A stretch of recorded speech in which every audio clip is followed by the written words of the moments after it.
Jo uzņēmums ir veiksmīgāks, jo vairāk viņi investē šajās labbūtībās, protams. Alus krāni, birojos līdzekļi pietiek, tajā pašā laikā mēs vienkārši paši sev bendējam.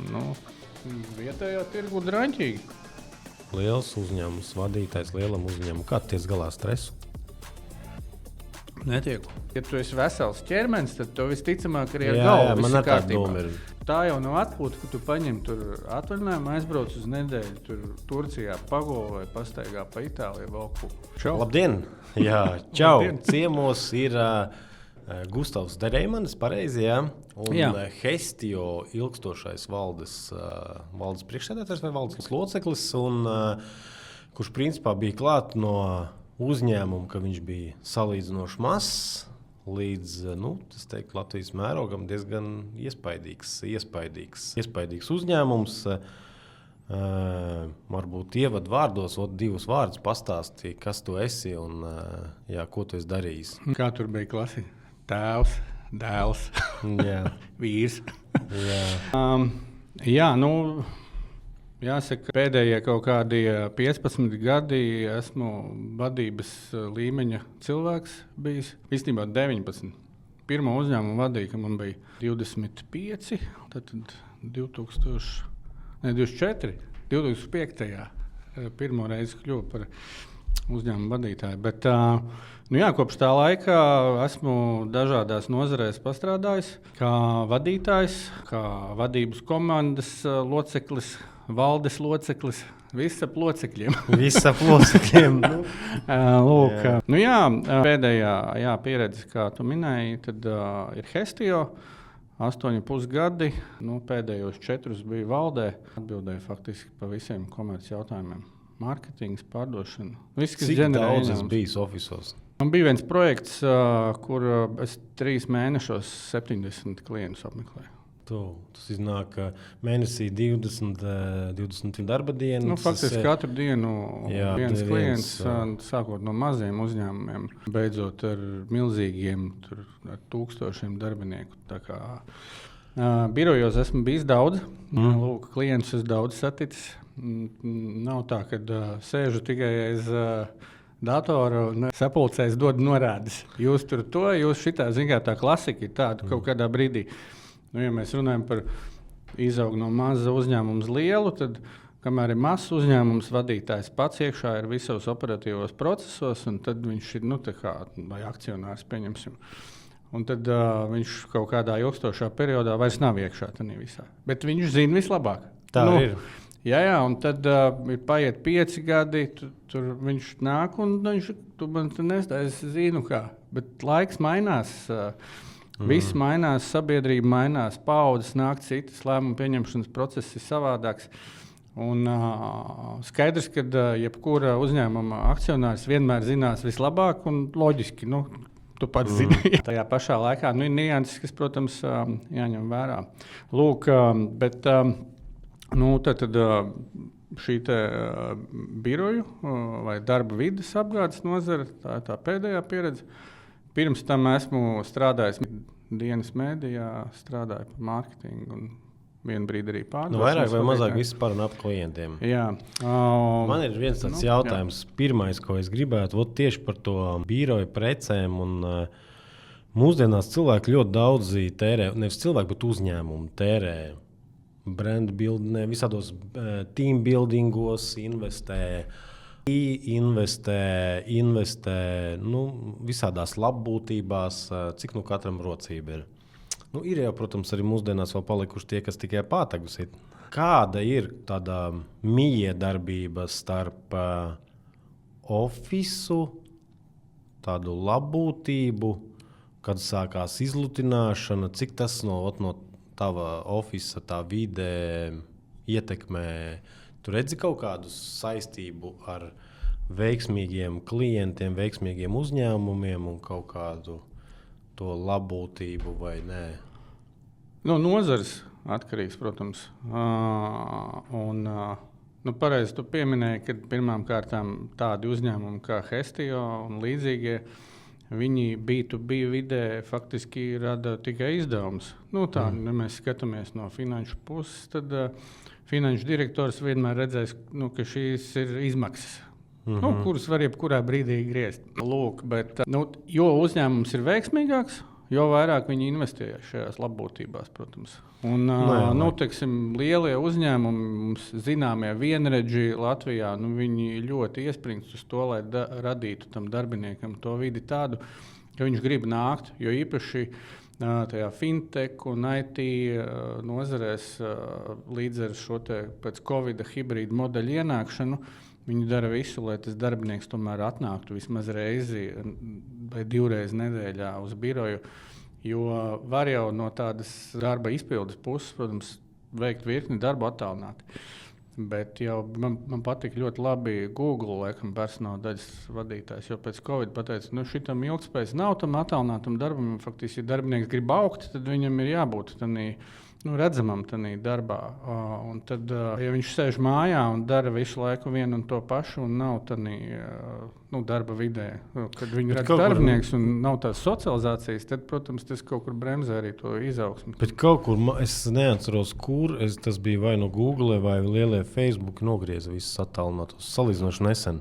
Varētu būt, jā. Jo vienkārši... Vai tik nebūs tas pats Google, es neesmu tur tik sīk. Viņiem ir 1000 darbinieku, viss ir izrēķināts un saprasts. Tur kaut kas bija ar cilvēku maiņu, ka tu vienkārši sēdi mājās. Un viņš tur dzīvo savā mazajā burbulī.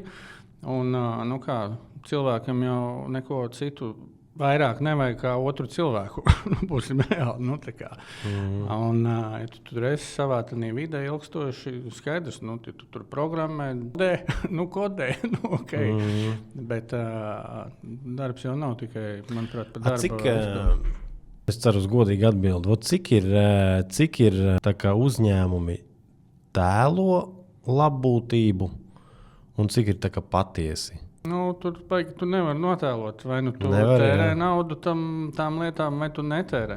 Tad ir vieni iet, kas tur minimālo programmu, un tad ir tie, kas ļoti rūpējās. Tad tur darbiniekiem ir viss. Alus krāni birojos, un dzērieni, un ballītes, un saldējumi, un augļi, bezmaksas pusdienas, pavāri. Tur pa nopietno kompānijas iespringst uz to, lai... Latvijā ir tā, jā? Nē, es gribētu arī prēmu alus krānus un vispār mēs vēl nevaram atļauties. Tur, saprot, baigi smalkā robeža ir, kurā brīdī tu to darbu pārvērt par tādu baigo izklaidi.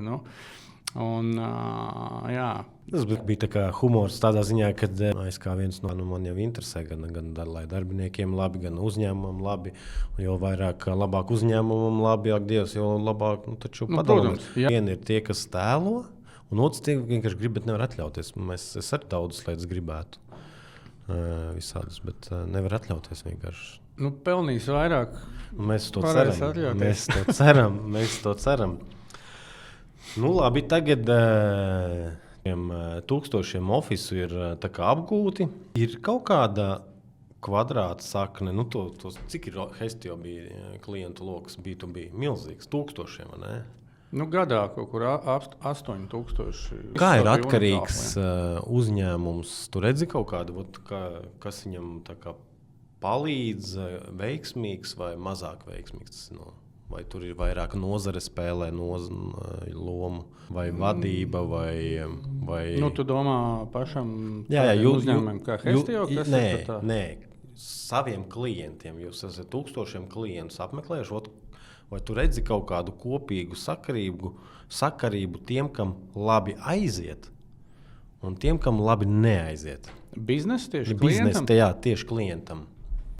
Viņam, es domāju, nav baigā sakarība ar pašu labbūtību. Nav, es neticu, ka tagad mēs uztaisam uzņēmumu, no nulles uzbūvējam, mums ir viss, alus krāni, saldējumi, riktīgi investējumi.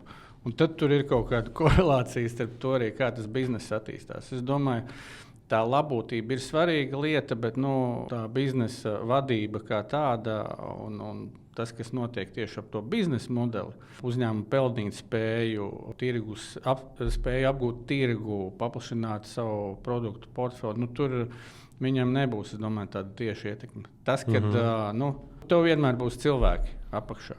pareizie cilvēki nolasīti. Un tad kā viņi spēja realizēt to, kas ir uzņēmuma mērķos. Ja viņiem ir bonusā vēl tas viss no tās labbūtības, tas ir rīktīgi nice. Bet es nedomāju, ka tas spēlē tādu key faktors. Viņš nav. Ja tev būs slings cilvēks un tizlis, viņš būs slings un tizlis ar saldējumiem vai bez. Mana pieredze mans uzskats ir pat diezgan kardināls. Tāds krass, ja tev kā vadītājam ir 50 uz 50 galvā doma, cilvēks ir efektīvs vai nē, diemžēl ir jāšķirās. Jā, tur, jo viens īpaši, man ir bijis spilgts piemērs, kad viens negatīvs var novilkt veselu baru cilvēku lejā sev. Viņš, kā saka, novelk uz leju un sasit pārējos uz pieredzi. Jā. Ļoti labi. Jā, pareizi tu saki. Man arī pieredzē bijis tā, ka tu pieņem cilvēku un tev sākotnēji liekas, kad būs atbilstošs kolēģis, un tu tikai pēc laika saproti, ka nav. Un tad tu esi tādā, tu rakstīji man arī tur pirms tam, kas ir, ko lietas neredz, ja, cilvēki no malas, kas notiek uzņēmumā. Šī ir viena lieta, ko pavisam noteikti neviens neredz. Spēju novērtēt un saprast, šis ir tiešām labs darbinieks. Tāpēc ir arī pārbaudas laiks pašā laikā. Bet es domāju, mēs mūsdienās pa maz investējam kaut kādā tajā cilvēku novērtējumā. Ir tik virkne testi arī tagad mūsdienās pieejami, kur tu vari visu tur psiholoģiskos darbspējas un analīsko. Mēs konkrēto gadījumu, ko es minu, tur mēs nedarījām tā. Mēs cik bija Hestio darbinieki? 160, kas sāku bija kaut 60. Tas ir daudz, 160. Labi, noņemam nost 60 apkopējus. Tad 100. Mēs palaidām biznesa līniju telpu uzkopšanu. Tas, protams, paģēra to, ka tev vienkārši milzīgs stāvs aug. Tu dabū klientu, tu uzreiz rekrutē cilvēks, kas tieši veic to darbu tieši tam klientam. Nav jau tā, ka tur viens apkopējs, viņš tur mauc apkārt par Rīgu 24. Tu atrodi tieši priekš tā klienta. Tur arī atsevišķi biznesa specifika. Tev jau vajag cilvēki, kas lokāli, kas ir tur netālu, kas var piekļūt ar sabiedrisko transportu. Tie nav cilvēki, kas ir privātajām mašīnām brauc tīrīt birojus. Lūk, bet atgriežoties pie tās nozīmības, novērtēt to cilvēku, tur tas ir izšķiroši un tas ir būtiski. Un stulbākais tas pēc tam tu kā vadītājs esi tādā ķīlnieka lomā, jo tu saproti, vajadzētu mainīt. Bet tad, ko tas no tevis paņem laiku? Tas paņem laiku no personāla daļas. Tas pavisam noteikti nozīmē, ka cieši arī tā pozīcija izpilda. Tur kaut kādi cilvēki ar atbildību, viņiem ir mērķi, viņi viņus nepilda, bet kaut ko pilda. Tad, ja tu viņu izknie bārā, tev jāmeklē jauns, tad pavisam noteikti tu dabū kaut kādu cilvēku, kas nav no nozares. Tur ir specifika, mēs runājam par konkrēto biroju. Runājam par 160 cilvēku. Tas jau ir tāds līmenis, ka tu vairs neskaties darba stundas, tu skaties performanci. Performance droši vien kaut kādā īsākā vai ilgākā periodā. Mums ir interesanti laiki. Mēs esam pārtikušāki kā nekad. Mēs uz pasaules fona skaitamies ok. Neesam paturīgākā valsts, bet ok. Šādi pirms vēlēšanām bļauj, kad viss slikti ir visos rādījumos. Bet mums ir ar veselību slikti. Bet tas mans jautājums ir tieši par nākamais, par veselību mums. Bet tajā pašā laikā mēs esam depresīvāki kā nekad. Un ļoti iet roku rokā ar sportiskajām aktivitātēm un uzturu un kaut kādiem arī papildus uzturu lietām. Jūs Hestio kaut ko skatījāties, kā piemēram biroja darbiniekus kustināt kaut kādus, vai kā viņiem smadzenes, lai ātrāk darbojās, lai nav tik noguruši? Hestio pašiem ir labbūtības programma, kur ir katram darbiniekam tas savs labbūtības grozs atkarībā no viņa tur ieņemamā amata.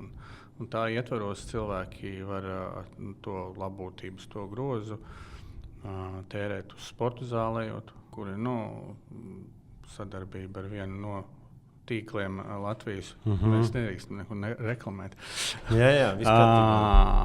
Un kur ir labākas, teiksim, nosacījumi tam abonementam. Var izmantot pārtikas iegādēji pašā Hestijā, vai arī var iet uz vietējo ēdināšanas iestādi. Par to kustināšanu darbiniekiem ir iespēja apmeklēt sporta zāli. Personāla daļa organizē šīs te mūsdienās ļoti daudz uzņēmumi tērē visādus AI, visādās labbūtības. Varbūt vienkārši cilvēkam, magnīju vajag nopirkt. Bet es nedomāju, ka, ja mēs tā runājam par veselību, tā jau nav uzņēmuma problēma. Tas ir kopējais, tas varētu būt skaļi izteikties sabiedrības stulbums attiecībā uz sevi, uz to, ko mēs ēdam, ko mēs sevī bāžam. Tur Jobsam bija tas teiciens, ja? Eat your medicine or you will eat your medicine like your food. Un tā ir, es pats no personīgās pieredzes varu pateikt, ka es pēdējā laikā ļoti daudz sekoju tam, ko es sevī bāžu iekšā. Un tur ir vienkārši pa lielam, tu ieej lielveikalā, un mums nav jāiet tālāk par dārzeņu nodalījumu. Un viss, kas ir ar svītru kodu, tas nav jāpērk cilvēkam. Vispār. Viņš ir pārstrādāts, tur viņam ir termiņi kaut kādi. Kas tie par produktiem, kurus tu pēc 6 mēnešiem vai 9 vari lietot? Bet mēs jau to nesaprotam. Tas jau ir tas, ko tu minēji. Mēs esam pārtikuši, mums viss ir, mums nekā netrūkst, līdzekļi pietiek. Tajā pašā laikā mēs vienkārši paši sev bendējam. Katram īstenībā bija vakar arī pārbaudi, uztaisīt tādu nodevu analīzi, aizgāju tur pie vienas speciālists, viņi vēl tur kaut kādus vēl tur ar saviem rīkiem nomērīja, uzreiz pateica, kas man tur kālijas, kalcijs, tur vēl kas trūkst, veselu sarakstu. Tur iepirku uzturu bagātinātājus par pietiekami labu naudas summu, bet tajā pašā laikā, liekas, es tur iztērēju šādu summu. Tas tikai 2 reizes aizēju uz Rīmi, es iztērēju nemazāk. Un tā ir tā lieta, man liekas, ko mēs kā sabiedrība nesaprotam. Bet tu pats jūti atšķirību, ko tagad sāki vairāk pārtikai pievērst uzmanību mentāli un fiziski? Protams, jā. Es arī milzīgi. Ir tāds teiciens, pirmo pusdzīvi tu sev bojā. Jā, un tad tu sāc un es arī sāku tagad labot. Vēl bišķiņi ir daži kilogrami jādabū nost, bet tā atšķirība milzīga ir. Protams. Milzīga. Arī es no savas pieredzes varu pateikt to, ka tas bija tas jautājums. Mēs bieži visu kaut ko tērējam. Es pats kā uzņēmējs arī domāju par darbiniekiem, bet varbūt vajag vienkārši D vitamīnu nopirkt. Jā. Visiem labi. Jā. Man tas bija filozofisks jautājums, jo es pats nezinu atbildi. D vitamīnu tu vari pārbaudīt. Katrs var pārbaudīt. Jā. Man, piemēram, vakar pateica, ka man nevajag viņu papildus lietot. Man viss ir absolūti normas robežās. Bet tad jau tu lieto. Jā, es ikdienā lietoju. Lūk, bet tas pats stāsts par elektrolītiem. Tu vari nopirkt tādu bonzeli, pulverīti, un tev tur iekšā ir visi tur sāļi, magnīti, nātrija, vēl kas tur tā. Un palielam katram cilvēkam būtu jāizdzer viņa doza dienas laikā. Lai tev impulss strādā tur no asinīm uz smadzenēm, no kuņa uz smadzenēm otrādāk. Tur ir vesela zinātne apakšā, kur es tur tos terminus neatminos, bet man ir skaidrs, ka tas ir nozīmīgi. Un tā ir lieta, piemēram, arī, gribam rūpēties par darbiniekiem, tad varbūt, banāni un apelsīni ir nice, bet varbūt vajag nopirkt katram pulveru buņģē ar elektrolītiem, viņš no rīta tur sataisa savā pudelē litru un visu dienas garumā aiziet. Un produktivitāte jau, ja tev labāk strādā smadzenes, tad tas atstāja arī iespēju pozitīvu uz produktivitāti. Kā ir vadot tik lielu uzņēmumu? 100% tev bijis tā, ka droši vien ne mala darba stundas droši vien ir bijušas arī kaut kad ārprātīgas. Ir kaut kādi rekordi? Vai tu vienmēr esi centies tā? Ir bijuši periodi, kad tu atnāc pirmais uz darbu un aizēji pēdējais projām. Kaut kā tajā brīdī kaut ko centies sevi regulēt vai nē? Tas bija kaut kāda laika atpakaļ. Es domāju, es šobrīd vienkārši tām sekām cīnos. Lūk. Jā, nu kā bija kaut kur arī redzēja, ka viena no lietām, kas tev jāprioritizē sevi. Mēs to aizmirstam. Kā, mums liekas, mēs nākam uz darbu, mēs riktīgi tur kapājam, būs rezultāts, bet rezultāts būs kompānijai. Un tas ir, par ko tev maksā, protams, kā darba ņēmējiem. Tad pašā laikā kaut kur ir kaut kādas robežas, tur jāmāk cilvēkiem vilkt. Es vienmēr biju no tiem, kas man neinteresē. Tur arī maniem komandā darbiniekiem es vienmēr teicu, man maz interesē, cik tu stundas pavadi. Man nevajag no 8:30 līdz 5. Vajag, lai darbs ir izdarīts. Bet tas strādā Latvijā? Man komandā tas ir strādājis. Ir, protams, kompānijā tur ilgstoši es esmu novērojis, ir cilvēki, kas vienkārši viņš strikti ievēro darbu. Viņam 8:03 sagās. Es jau tur niedzu, es varēju pulksteni regulēt pēc tā, kad 5, ja visi ir pie jakām, tad ir precīzi 5. Tas nav ātrāk. Bet tas ir, es baigi negribu nevienam neko pārmest. Katram cilvēkam ir savas prioritātes, un katrs uz tiem jautājumiem skatās savādāk. Man ir bijusi vienmēr tur ambīcija kaut ko vairāk izdarīt, kaut ko panākt, nonākt kaut kur augstāk, sasniegt kaut ko vairāk, bet citam viņam nevajag, un viņam pietiek. Un tas ir fajn. Mēs katrs esam savādāks. Vienam ir cool ar to, kā viņam ikdienā ir. Viņš iet 9 līdz 5, 5 reizes nedēļā, un tad ir viņa atlikusī tur ikdiena, ko viņš velta sev, ģimenei, draugiem, izklaidēji. Es biju pārsteigts pirms kaut kādiem 10 gadiem vienā uzņēmumā taisīju janvārī gada aptaujas par nākotnes vīzijām. Un man likās, ka visiem, tas, kas sapņo visu par labāku dzīvi, tas ir skaidrs. Bet man visu mūžu bija tāds drives iekšā, ka vajag vairāk. Es ar šito negribu samierināties. Un es biju pārsteigts, ka daudziem tā nav. Tagad jau vispār mūsdienās baigu topā ir pilns sociālie tīkli, kad vīrieši vairs nav vīrieši.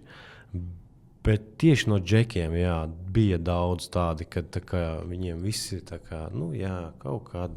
Jau vīrieši, tu jau varbūt jebkas, kaķis vai zos. Mentālās slimības, manuprāt. Bet, tur ir interesanti, kā ir labāk. Jo tev var būt, tu vari uzrakstīt savā sapņu, tur sarakstā baigās ambīcijas, un tāpat tev ir no 9 līdz 5.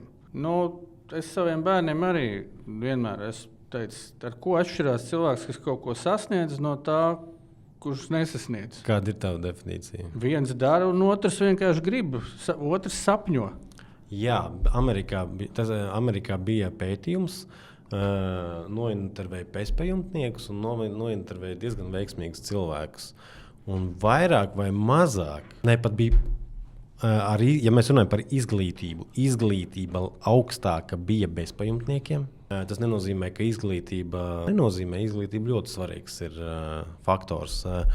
Varbūt ne tik daudz tā akadēmiskā, cik cilvēka prāts, bet tas rezumē bija tāds, ka sapņo visi, tikai vieni dara. Tad tikai sapņo. Mana definīcija ir tāda, ka tāpatās kā par cilvēkiem, visi par to labbūtību un tā tālāk. Mēs visi esam visu kaut ko pelnījuši, bet saņem tie, kas ir nopelnījuši.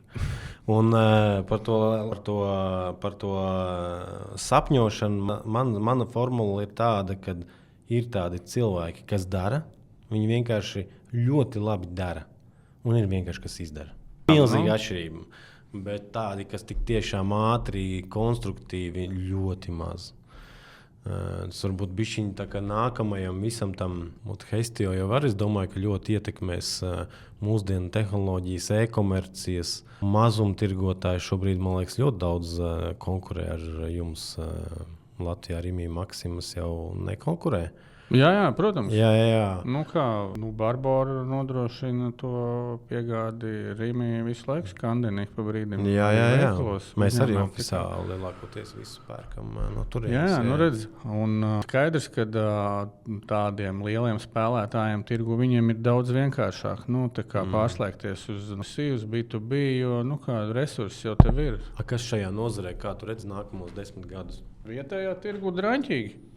Pat ja monopols būtu, vienalga kāda veida uzņēmumam, Hestio vai kādam citam, ir monopols Latvijā. Viņi vienīgie ved visiem. Cilvēku skaits darbspējas vecumā katru gadu samazinās par 1%. Tad pēc 10 gadiem, lai ko tu darītu, lai ko viņi patērētu,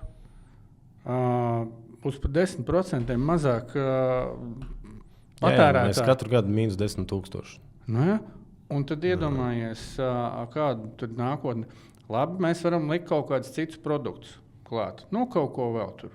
Kādreiz biroja prece bija papīrs un zīmols un mapīte. Tagad biroja prece ir piens, kafija un toalets papīrs. Labi, toalets papīru vajag tur neizskaudīs, negribot, ja mums nemainīsies kultūra, kaut kas uz dienvidniekiem. Ja? Lūk, kafiju tu vari izgriezt, vai tu vari sākt pirkt lētāk vai nepirkt vispār. Jebkurā gadījumā tas skats, ja mēs runājam par to nozari kā tādu, viņš nav baigi iepriecinošs. Ja? Un tas, ko var darīt, ir iet ārpus citos tirgos. Jāņem vērā, nav tā, ka tur kāds baigi gaida kādu. Tas ir jebkurā biznesā. Mēs ar Prēmu arī cenšamies iet ārā. Precīzi, neviens mūs tur negaida. Jūs tā kā, pulverīši, vesels tur. Šeit mūs zina, mums iet ļoti labi. Nav, ka mums tur gaida kāds. Lūk, tā kā, tas ir par tādu tirgus perspektīvu. Diemžēl.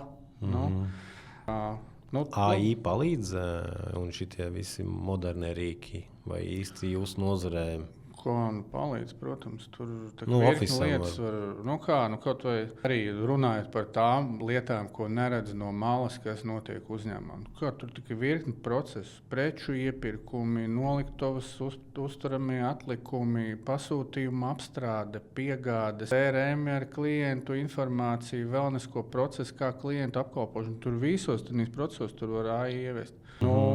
Pie tiem jautājumiem, kamēr es tur biju, mēs sākām strādāt. Es ceru, ka tas tiks kaut kur virzīts. Kaut vai elementāra lieta, kad ja tev ir arī piemēram, tev ir kaut kādi tev ir klienti, tev ir CRM, jo vairāk tu zini par klientu, jo vieglāk tev pēc tam ar viņu strādāt. Un zvana, piemēram, tavā pusē ir kāds atbildīgais, viņš zvana, tur komunicē ar kādu klientu, vairumnieku vai tevi. Un tad viņš to visu informāciju vada manuāli CRM. Mūsdienās tev ir visi zvanu transkripti, tā kā tu iedod tam AI uzdevumu no tās sarunas, kas ir runāts, izvelc esenci un ieliec iekšā CRM. Viss. Tu jau ietaupi laiku. Tu zvani, tavs menedžers zvana tur 30 klientiem dienā. Viņam pēc tam 30 reizes jāapkopo, ko viņš tur visi pārnājas. Cik tieši laiku viņam tas aizņem. Es atceros, mums kādreiz bija kolēģi, kas vienkārši močīgi zvana no rīta līdz vakaram. Viņi atnāk, kā viņi sāk tur tajos 8:30, tā viņi zvana līdz 5 vakarā. Un tik drukā kladē. Tad viņi nāca pēc tam nākamajā dienā katru rītu stundu vai pusotru ātrāk uz darbu. No tā visa tā hevera, kas viņai tur bija saradies, viņi to visu vadīja ar roku CRM rakstīja. Lai viņai būtu tā informācija, lai pēc tam, nedomājies, tu strādā, pieņemsim, tur, 300 klientiem, kuram tad ir tādas smadzenes atcerēties, ko tu kurā brīdī. Tagad jau Amerikā nākamais līmenis, jau zvana roboti. Un viņi tā iemācījušies, ka tu nekad nepateiksi, ka tas nav cilvēks. Mēs laidām tos robotizētos zvanus uz kaut kādiem piedāvājumiem, vēl kaut ko. Uz maza valsts mums vēl slikti viņš, man liekas. Nē, bet tur bija tā, ka mums nebija tāds AI, kas tev tur chatbots vai kas tur uzreiz saprot, ko tu runā. Tāds nebija. Bija vienkārši izējošais zvans, ierunātu tekstu, un tev piezvana tur telefons un saka, Laure, kur ir šitāds piedāvājums, spieda viens, savienosim klientu servisu. Vai ļoti labi, debitoru apziņai. Kādu pie tev entajiem tūkstošiem klientu. Kā ir, piemēram, mums pasaule mainās visu laiku. Liels uzņēmums, vadītājs lielam uzņēmumam. Kā tu tiec galā stresu? Netieku. Netiec, jā. Kā tu tiec galā? Stress jau ir zemapziņas produkts. Tu jau ar prātu saproti. Un tad nervu sistēma, viņi tev saka, ko vecīt, es jau esmu tur tipiskais latviečs ar veģetatīvo distoniju. Tas jau visiem ir jau. Un kā tu vari tikt, tu vari sportot. Jā. Un sportot, tad tādā intensīvā periodā es eju katru rītu. Pirms darba es braucu katru rītu sporta zāli. Ja es to neizdaru, tad ir tur dēlī viss. Kā fizioloģisks process tur ir tā, ka es arī tagad precīzi neaprakstīšu, bet tev ir no rīta 25 minūtes jāsvīst. Svīšanas procesā tev organismā tur noregulējās viss tur. Testosteroni, un tur serotonīnu, un tā tālāk. Un tas ir tas, ko es parasti gāju darīt. Un tad tu vari kaut kā aizvilkt. Protams, miegs, kas parasti ir drāņķīgs vadītājiem. Bet tur ir jācenšas arī miega. Speciāli dēļ miega. Tieši dēļ miega, jo miegs ir, principā, tu tā atjaunojies. Jā. Bet man bija līdzīgi. Pirms kaut kādiem, atceros, 8, 9 gadiem arī visas distonijas un viss, arī sports un ēšana. Bet nekāds tur, ne tāds sports, vienkārši gāja pastaigāties. Jā, tev ir jābūt kustībā. Jā, es vakaros gāju stundiņu pastaigāties un diezgan ātri. Tur ir viss diezgan vienkārši, un tas ir atkal, ja mēs runājam par sabiedrības stulbu. Man žēl, ka man neviens to nepateica tur 20 gadus atpakaļ. Vai 30, vai skolā, ka to nemāc. Mēs kā cilvēks, kā tāds, kā suga, mēs esam tur tūkstošiem gadu to vien darījuši, kā tu esi izdzīvošanas režīmā. Tu gatavojies ziemai, tu meklē, ko ēst, tu sagatavojies ziemai, tu mēģini nenosalt. Visam paralēli tu rūpējies par savu drošību, tad vai tev neatnāk un neapēd lauva, vai nenokauja kaut kādas citas ciltis, kaut kādi čaļi, kuri grib, kaut ko atņemt tev. Un tas ķermenis jau ir tūkstošiem gadu radīts tā, ka tu esi visu laiku, kad tev ir firefighters. Viņam vajag vieglu stresu. Tev vajag izlādi. Mums jau nav nekādas izlādes. Ko mēs darām? Mēs nākam uz darbu, sēžam pie datoriem, sēžam sapulcēs. Mums ir konstants stress, izlādes nav. Jā, Latvijā to, ko politiķi saka, ir īpaši labi mums. Es domāju, sliktajā galā. Latvijā, man liekas, bija otrā valsts sliktākā pasaulē. No 100 cilvēkiem dzimušiem 80 gadus sasniegs tikai 2. Mēs numur 1 esam bērni cukuru patēriņš gadā. Kā tev liekas, cik patērē cilvēks cukuru Latvijā? Es nezinu. 35 kg. Es cukuru, piemēram, nelietu. Gadā? Tur, protams, viss iekšā, tur, sākot ar majonēzēm, kečupiem un viss, bet man tas liekas kaut kāds nereāls cipars. Jā. Nereāls. Bet arī par to ilgmūžību mēs pieskaramies nenodzīvos līdz 80 gadiem. Tur arī ir, var pameklēt droši vien precīzi kaut kādu to aprast, bet tas, ko es kaut kur arī klausījos vai lasīju, kad tev faktiski ir, jo īpaši vecumā pēc 45, jāstrādā, ķermenim jādod slodze ar smagu svaru. Tev jābūt izturības treniņiem. Jo tur atkal ir kaut kādi procesi, kas notiek muskuļiem saistībā ar kauliem. Ja tev muskulis netiek trenēts, kauls paliek mazāks, noārdās, un tu jau nenodzīvo ilgāk. Tāpēc, kad vienkārši tavs ķermenis, viņš sabrūk. Tev vairs nav spēka, tu vairs nevari pakustēties, tu nevari pakustēties, un tu vairs nevari arī, to ilgumu. Latvijā numur 1 iršana ir sirds un asinsvadu, un numur 2 ir dažādi veidi mazspējas. Un kas ir mazspēja? Mazspēja principā organisms nav stiprs, viņš atsakās vai nieras, vai sirds, vai kas. Nav vienkārši. Bet nav stiprs, jo tu jau neko nedari. Sākās tāds vāveres ritenis, tie vecie cilvēki, viņi tur apēd, viņi mazāk kustās, mazāk grib ēst, neko negrib ēst, viņi ēd to vienu maizīti, kas principā ir tukšas kalorijas, un atkal mazāk gribās kustēties un paliek. Jā, tas ir, tur milzīgas kolorācijas ir ar ilgmūžību, kustību un ēšanu. Bet viens, ko ļoti maz runā, to visi zina. Man 10-gadīga meita zina, ka cukurs ir slikts. Viņa nav pērk tāpat, bet viņa vismaz to zina. Bet ir viens, ko maz runā. Līdz ko cilvēks paliek viens, tur ir ļoti ātri viss vientulība. sociālā piederība, viss ir tie pasaulē, tie zilie punkti, ka tie ilgdzīvotāji, un tur viens no galvenajiem ir sociālā dzīve. Es kā reiz pagājušajā nedēļā arī noskatījos par tiem Blue Zones. Tur kaut kādas 4 sērijas tur bija. Tas, par ko mēs tagad arī runājam, tā ilgmūžība, tur viņiem ir tāpēc, ka viņi kustās, viņi ēd tikai dabīgus produktus. Okinavā tur katram Japānim dārziņš. Viņš ēd to, ko viņš stāda, tad, lai viņam būtu ko ēst, viņam jākustās. Tad viņš ēd normāli, un tad viņš kustās. Un tā socializēšanās. Visi tur viņi ar ģimenēm viens par otru rūpējās. Tas pats tajā pašā Sardīnijā. Viņš tur paņēma, tas žurnālists visās vietās socializēšanās, kustība. Kā tur Sardīnijā? Tur visu laiku tur reliefs augšā lejā un tādā zigzagā. Okinavā viņiem nav mēbeļu. Cilvēkiem māja, galdiņš vidū. Viņš līdz 80 gadiem ceļās, tupjās ceļās. Bija kaut kāds pētījums, arī es klausījos vienu dāmu. Viņa teica, lai tur izslēgtu Alzheimeru, demenci un ko tur, tev ir tikai 20 reizes dienā jāpietupjās ar savu svaru. Ja tu to dari ilgstoši, tur līdz mūža galam, tas vienkārši paildzina tev mūžu. Par to regularitāti. Mēs ļoti daudz ejam pa taisno pie klientiem, visādās izstādēs, ķipselā, un bieži prasam, kas, kur un kā cilvēki ēd. Un apmēram puse tie, kas tā kā labi ēd, viņi tā kā uzskata paši labi ēd. Tas principā, vienreiz nedēļā es paēdu labi, un tu tagad sev māni, ka tu labi ēd, bet tas galvenais ir tā konsistence. Jā.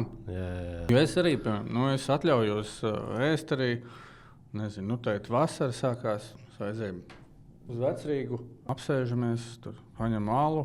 Paņem tur tās kaut kādas ribas. Pārējās vakariņās arī man ir tur dārziņi vai zivs vai kaut kāda vista. Nav tur nekādas tur pastas un kečupi, viss šitais tur. Un baigi labi ir tas, ka man ir 3 bērni, tu to tā kā jau ieaudzini viņam jau no bērnības. Viņš saprot, šitais ir tas, kas ir jāēd. Bet tev labi iet, man grūti ar bērniem. Es nevaru pateikt, ka man te labi iet, bet ir kaut kādas lietas, ko tur dēls neēd. Tur viņam var kartupeļus netaisīt. Biezenis fine, vārīts nē. Tas viņam negaršo. Tā kā tu saproti, tad tur jātaisa kaut kas savādāk. Rīsus tur ēd visi, zaļumus ēd visi, nav kaut kādas tādas lietas. Kā ar jaunāko atvest, protams, tas, ko tu minēji par cukuru. Viņi ir 4 gadi, viņi ir končiņi. Jā, es mānu. Es cenšos es pērku ogu laiks, tur zemenes, mēlēņas, tur viss šito, tur sagriez kaut kādu tur gurķi, burkāni, noliec, nav končiņi, ir šitais. Par ko mēs pieskārāmies? Pats lieto kaut kādas suplementus arī? Tā kā uzturbagātinātājs kaut kādu, minēja D-vitamīnu lieto, jā? Man te ir vesels saraksts, es neatceros. Man tur ir visādi. Tagad ir kaut kādi, kas ir baktērijas, tur, ko es dzeru pirms miega, kaut kādas tur 2 veidi. Man ir tur kuņģim tas datvielnis un kaut kāda vēl tur diagnoze. Man pamaz tie tur sāļi izdalās, kaut kas tam man vajag tur mieru. Tad kaut ko tam es tur lietoju. Tad ir virkne vitamīnu, kas ir kaut kāds komplekss, lai man ir viss tur kālija, kalcija. Tas ir izklausās, kad ārsts tev tā kā nozīmē. Jā, man ir programma. Bet pirms tam? Pirms tam? Jā, pirms tam es centos tur kaut kādus šitos, kas ir probiotiķi, tur vēdera, lai tur to mikrobiomu uzlabotu. Jo tur jau to mikrobiomu, es tur arī esmu klausījies entos podkastus. Tur mēs arī neko nezinām. Mums liekas, galvenais orgāns ir smadzenes. Nē, zarnas ir galvenais orgāns. Bet latviešiem tādā ziņā mēs esam priekšā. Mums ir tas teiciens, ka viss iet caur vēderu. Īpaši vīriešiem mīlestība iet caur vēderu. Tā ir. Jā, kaut kā tur patiesība ir. Tā kā, parasti es ikdienā lietoju, tur D-vitamīns, kaut kādi šitie, kas probiotiķi, vēderam, kaut kādu šitie arī elektrolīti kaut kādi. Tagad man tur izrakstīja kaut ko citu. Pirms tam es tur pirku, bija tāds kaut kāds hidrotonika. Prasu vienkārši tādā ziņā, kad ilgstoši vadības pozīcijā, tas tev visu laiku tādu sliek pa smadzenēm. kaut kas ir jālieto papildus, jo tu vienkārši salūzīsi agri vai vēlu. Kā tos pašus tur omegas. Un būtiski tas, ko tu ēd arī. Ūdens daudz jādzer, jālieto kaut kvalitatīvs. Kaut kā darbiniekiem arī centāties to ieviest vai nē? Baigi nē. Laikam. Nevar, man liekas, arī pašam jāgrib. Tu nevari atnākt uz uzņēmumu, sasaukt vispār. Tagad mēs būsim veselīgi, reku jums šitie tur. Katram pa prēmo kastēji, un tagad, tā kā beidzās nāciet. Jāgrib, tieši tā. Tas ir tā kā, es apmeklēju tur terapeitu. Tur ir cilvēki, kuriem es neiešu, man viss kārtībā ar galvu. Nē, tieši, ja tu tā saki, tad nav. Nevienam nav viss kārtībā ar galvu. Tad tas ir kā zobu higiēna. Tu ej taisi reizi pusgadā. Man viss kārtībā ar zobiem. Ir mutē visi. Tu ej un taisi higiēnu. Tā tu ej arī taisi higiēnu galvai. Viens tu jau var sakārtot. Tur divas lietas ir jākārto. Viens ir tavs ķermenis, otrs ir tava galva. Tas viss ir saistīts. Tur metodas ir atšķirīgas. Jo man es teiktu, man līdz 30 gadiem pat galvā nebija tas. Man viss šis, par ko mēs runājam, nebija galvā vēl 10 gadu atpakaļ. Tu vienkārši kaut kādā brīdī tev tas atnāk. Tāpēc es saku, tā ir tā lieta, par ko mums ir jārunā, par ko izglītības sistēmā. Kāpēc ir tur, ļoti būtiski bērnam mācīt notis, mūziku priekš kam? Manējais iet tur puika, viņam tur ir visu laiku četrnieki. Man pat neinteresē. Nebūs viņš ne komponists, ne dziedātājs. Kāpēc mēs neveltam lielāku uzmanību tam, cik svarīgi ir ēst, sportot, kā tas viss ir saistīts? Īpaši, man liekas, Latvijā tur bija kaut kas ar bērnu pašnāvību, arī mēs bijām topā. Man bija gadījums arī dēlam klasē. Es nezinu, kas bija. Es arī tur negrasos iztirzāt, nav man darīšana. Bet fakts kā tāds, kas bija, tas ir šausmīgi. Kas tev liekas, kas ir svarīgākais sakārtot prioritātēs savu mentālo vai savu fizisko? Droši vien vesels gars, jau mēs pa latviešu teicieniem runājam. Tā kā es domāju, primāri, es laikam neteikšu, ka tur kaut kas, abas lietas, es domāju, ir vienlīdz svarīgas. Pavisam noteikti, ja tu sakārtos, ja tu esi vesels ķermenis, tad tu visticamāk arī ar galvu viss ir kārtībā. Diez vai ir otrādāk, kad tev ir vesela galva, un tad ķermenis... Vienkārši mūsdienās visi skrien pie tiem psihoterapeitiem, man liekas, vienkārši vajag pastaigāt uz sporta zālīti. Jā, es jau nesaku, ka ir tagad katram tur jāiet un regulāri jāapmeklē. Un viņi var atšķirās, pie kā tu ej. Man palīdz, es iesaku, ka tas jau tev nav tur visu laiku, aiziet reizi pusgadā. Aiziet paraudāt uz dīvānu kaut vai. Visu tu izdzen ārā to. Jā. Man vienkārši liekas tas, ka tā, kad tu bišķiņi sakārto sev, tas nenozīmē, ka tev ir jābūt sešpakai vai ko, bet fiziskais tev automātiski kārto arī galvu. Automātiski. Nē, kāda sešpaka? Jājūtās labi. Jā. Kurš izdomājis sešpaka ir tā kā, citam ir kaut kāds mērķis. Man mūžā nav bijusi sešpaka. Tā kā es varu darīt, ko es gribu. Es nezinu, un es noteikti varētu pie viņas nonākt, bet es netaisos tā kā, sākt vergot tam. Tu jūties labi, fine. Es zinu, es nomestu. Tagad es esmu salīdzinoši labā formā. Ja es nomestu vēl kaut kādus 4 kg, man būtu īstenībā pēc mana auguma, bija kaut kad man kādreiz bija. Tavs augums mīnus metrs, ja? Nē, mīnus 10, bet tas vairāk sievietēm ir. Džekiem augums, ja muskuļu masa lielāka ir, tad augums līdz plus 10 ir ok. Jā. Jo, ja es esmu pēc tur augums mīnus metrs, tad man ir 83 kg, un tad es iztos tā kā es būtu, nezinu, kaut kādā tur onkoloģijas terapijā. Nē, 80 tas... cik tev ir 80 jā? 1,86 m. Jā, tas jau gandrīz metri. Nē, tas jau ir... 86, es saku, man ir normāli, es jūtos labi uz 94. Jā. Tā, ja tu... Ja es esmu kaut kādā tur ilgstošā laikā, tur uz zāli gājis, uzdzimis māsu, man ir 96 kg, ir fine. Tad, ja viņš tev tur ziemas riepā pārvēršās, tad tā kā apaus, ka nevar sasiet. Tā kā, jā. Par Hestio parunājām, par veselīgu uzturu parunājām, par atvesļošanos parunājām. Tā es sapratu, tavu metodi ir miegs, sports un ēšana, jā? Jā, Nu, tas miegs, arī sports, man tā ēšana, liekas. pastaigas. Man arī bija pēc visām šitām izmaiņām ikdienā, tad tur arī kaut kāds bišķi norezonēja nervu sistēmu. Man palīdz baigi. Es teicu, paņem mašīnu, aizbrauc uz jūru, noiet kaut kāds 6 km, iemeties ūdenī. Nāc vienkārši tā kā Mums klausos, hustle kultūra mirst, jā? Tas vairs nav modē. Nē, kāds hustle? Jā. Nu, kā kurā vecumā? Ir tāds teiciens, tur ir ļoti daudz taisnība. Nu, varbūt ir kāds veiksmīgs, es nezinu, nevienu. Nu, ir jāstrādā, tas nav no 8 stundas dienā. Bet ir kaut kāds periods, kad sāk arī skatīties uz pasas datiem. Un... Protams. Nē, nu kā, nu tāpēc man arī šobrīd es atpūšos. Bet vispār ambiciozi cilvēki prot atpūsties. Nu, es tur gan piespiedu kārtā biju atpūsties. Nu, tāpēc man tāds jautājums, es jau sejā redzēju. Man uzsita pa veselību. Un es sapratu, ka mēs varam izvēlēties turpināt šitādā garā. Labi, bija tur vēl apstākļi dažādi, kurus mēs tur tagad neiztirzāsim, bet, teiksim, pozitīvais apstākļus viens, kas vēl man lika padomāt, man sieva pasniedzēja, viņai jūnija vidū beidzās darbs. Viņa līdz augusta vidum ir brīva vasara. Tad man ir brīva vasara bērniem, sieva, un pasas datos iegāja apstījos tur savā NVA vai Latvijā vai kur tur. Jā. 25 gadu oficiāls darba stāsts man ir. Tad 25 gadu laikā es neesmu tā atpūties.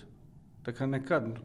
Tā jau nav atpūta, ka tu paņem tur atvaļinājumu, aizbrauc uz nedēļu tur Turcijā, pagolo vai pastaigā pa Itāliju vēl kaut kur. Tas ir tā, tu bišķi to slēdzi, tā kā nedaudz. Somiem bija kaut kāds tur pētījums, viņi pat, man liekas, viņi lieka atvaļinājumā iet 3 nedēļas. Jo viņi uzsita pa nedēļu, tu vispār neko neatslēdzies, tad ir 2. tu jau tā kā atpūties, tad tajā 3. tā kā tev... Un tad tu esi gatavs nākamajam cēlienam. Un viņi spiež darbiniekiem tā iet. Un es ticu, ka tur ir kaut kāda taisnība. Es kaut kādu 1. mēnesi vispār nevarēju atslēgt. Tāda sajūta, ka es esmu tagad tādā atvaļinājumā, es tūlīt lekšu apakaļ. Tev jau prāts neprot. Viņš tā nesaprot. Jā. Nē, tāpēc man bija tāds jautājums, jo ja tas, kad nedēļu tu neatrodies ofisā un atrodies pie baseina, tas nenozīmē, ka ar galvu tu esi atpūtā. Nē. Es saku, es tagad ir kaut kāds 1,5 mēnesis parādījis. Tagad kaut kā es sāku just, kā tu brauc kaut kādas lietas, pamani, tu ko savādāk skaties. Tu neesi visu laiku nospriegots tāds. Bet nav tā, ka arī pārāk vāja kultūra tagad paliek topā? Kad bišķi pa daudz kultivē to, ka tu vari relaksoties? Es nezinu, godīgi. Tur man apkārt tāda nav, kas tur kultivē. Vajag tur relaksoties. Es esmu vienmēr no tiem tur rīkstos. Tu jau vari teikt, sapņo, tev tiks dots, tur viss būs, tev galvenais tur maicis. Tas viss ir bullshits. Tev ir jākapā. Ja tieši tā, ir jākapā. Es šobrīd vienkārši uzņemu enerģiju. Es absolūti apzinos, ka man vēl kaut kādu mēnesi jau būs challenge. Tev jau gribās vienkārši, jo tu kaut kādā brīdī tu atgūsti enerģiju, tev jau kaut kur likt viņu. Kur, tu jau nevari visu laiku bīstamo maisaimnieci spēlēt. Nē, vienkārši dažreiz ir tā, kad paver kaut kādus žurnālus vai paskaties televizorā un tas jau sāk likties, ka būt vājam jau stilīgi ir. Kur ir tā robeža? Kaut kādam balansam tur jābūt. Tas, kur nedrīkst arī pārspīlēt, tad virzienā, ka mēs jau veči, mums jau vajag, mēs nečīkstam, mums nav emociju, mēs tikai maucam, nesam mamutu mājās. Un tad pēc tam veģetatīvās, un tad tu vienā brīdī ar insultu vai infarktu paliec savā birojā. Kas tad? Tas būs dārgāk nekā atļauties kaut kādu. Kad mūsdienās baigi no viena grāvja, man liekas, baigi mēs ejam uz otru. Jautājums par tieši par darba kultūru. Par darba kultūru atdevi tev un Es te nezinu, kaut kādus tur pierakstīņus uztaisīšu, un man tagad viss nāks, un 2 stundas dienā strādāšu. Manifestācijas. Tas, es domāju, tur lielā mērā šitais viss, ko mēs arī diezgan daudz kā sabiedrība patērējam, to informāciju, ko mums dos. Sociālajie tīkli vienkārši tur kāds izdomā, kā viņš tagad ražos šitādu saturu, viņam būs noteikti sekotāju skaits, un tad viņš tur būs populārs vai pelnīs kaut ko vairāk, vai nezinu, ko viņš izdarīs. Un uz tās informācijas pārbagātība ir tik daudz, un tad tu uzķer kaut kādu tur vienu fišku, un tu tur viņu zāģē. Un tad ir algoritms, kas strādā jau vienkārši. Viņš jau saprot, ka šitais interesē, un tad viņš kā, sāk rādīt tur ar vien biežāk. Un tad tas izveidojās tā. Mēs tagad tur kačājam augšā, kad večiem arī viņiem drīkst būt mīksti. Es domāju, ka tā nav, bet varbūt tā arī ir. Varbūt man nav taisnības, nezinu. Bet tāpēc es cenšos salīdzinoši maz patērēt vispār sociālos tīklus. Sanāk, man šķābīgi. Bet televizoru gan es neskatos jau kaut kādus gadus 6, 7. Jā. Tagad hoķīts iet, jāskatās. Arī neskatos. Jā, bet es esmu lietas kursā, jo man ir sociālie tīkli. Es saku, man vajag to tieši tagad. Es zinu, man tur draugu, viņš brauks mājās, skatīsies atkārtojumu. Tas nav tas. Vajag šobrīd tas, kas. Jā. Un tur ir galvā arī, tur notiek pavisam cits, tu uztver pavisam savādāk, to citas emocijas. Bet jā, par sociāliem tīkliem, kā sanāk, nesanāk tā, ka gribētos. Es jau gribētu tā, ka vispār izslēgt. Bet, pieņemsim, tu jau vari kaut kādas tās higienas lietas ievērot diezgan vienkārši. Pieņemsim, ir tāds Kims Kviks, laikam. Tāds smadzeņu doktors, kas tur māca visu, trenē aktierus un vēl nesko.